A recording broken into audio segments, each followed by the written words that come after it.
कभी सोचा है कि जिंदगी में सबसे ज्यादा थकान मेहनत से नहीं, उम्मीदों से होती है। उन उम्मीदों से जो हम दूसरों से लगा बैठते हैं। श्री कृष्ण का जीवन अगर ध्यान से देखा जाए तो एक बात साफ समझ आती है, वो कभी किसी को बांधकर नहीं रखते, लेकिन हर किसी को सच से जरूर मिलवाते हैं। एक बार एक व्यक्ति ने पूछा था, सब कुछ सही करने के बाद भी मन शांत क्यों नहीं होता? उत्तर बाहर नहीं था, उत्तर भीतर छुपा था। असल समस्या यह नहीं कि जीवन में मुश्किलें हैं, समस्या यह है कि हम हर मुश्किल से ये उम्मीद करते हैं कि वो हमें तोड़ने नहीं आएगी। कृष्ण की सोच बहुत सीधी थी, जीवन तुम्हें परखने आएगा, लेकिन हर बार तोड़ने के लिए नहीं।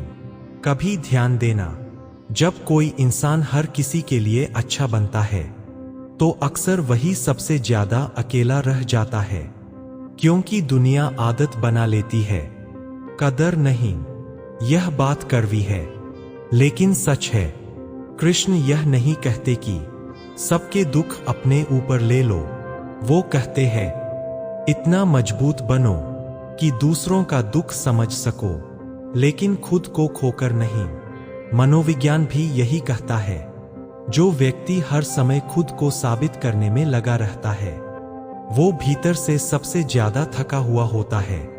जिंदगी में एक मोड़ ऐसा जरूर आता है जहां इंसान समझ जाता है कि हर रिश्ते को निभाने के लिए खुद को मिटाना जरूरी नहीं। कृष्ण का संदेश यही था, कर्म करो लेकिन अपनी कीमत गिराकर नहीं। अक्सर लोग पूछते हैं, इतना अच्छा होने के बाद भी लोग बदल क्यों जाते हैं? क्योंकि इंसान अच्छाई से नहीं, फायदे से जुड़ता है, और जब फायदा खत्म होता है तो जुबान की मिठास भी खत्म हो जाती है। यहां दोष तुम्हारा नहीं होता, यह जीवन का स्वभाव है। एक मनोवैज्ञानिक सत्य है, जो व्यक्ति हर बात दिल पर ले लेता है वो दूसरों के लिए आसान बन जाता है और खुद के लिए मुश्किल। कृष्ण ने अर्जुन को यही सिखाया था, दया रखो लेकिन विवेक के साथ।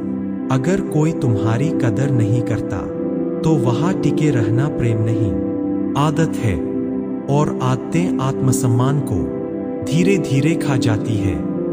जिंदगी का सबसे बड़ा धोखा यही है कि हम सोचते हैं सब लोग हमारे जैसे होंगे। नहीं, सब नहीं होते। कुछ लोग सिर्फ तब तक साथ चलते हैं जब तक रास्ता आसान होता है। कृष्ण कभी किसी को रोके नहीं, जो जाना चाहता है उसे जाने दिया, क्योंकि जो रुकता है मजबूरी में वो निभाता नहीं, बस निभाने का नाटक करता है। अगर आज मन भारी है तो इसका मतलब यह नहीं कि आप कमजोर हैं, इसका मतलब है आपने बहुत देर तक खुद को अनदेखा किया है। याद रखिए, जो इंसान खुद से बात करना सीख लेता है उसे दुनिया की आवाजें कम परेशान करती है। और अब एक आखिरी बात, कृष्ण कहते हैं, तुम्हें हर किसी को खुश करने की जरूरत नहीं, लेकिन खुद से झूठ बोलने की इजाजत भी मत देना, क्योंकि जिस दिन तुमने खुद की कदर करना सीख लिया उसी दिन से जिंदगी का शोर कम होने लगेगा। शांत रहो, मजबूत रहो और भरोसा रखो, जो तुम्हारे लिए है वो तुम्हें ढूंढते हुए आएगा। जय श्री कृष्ण।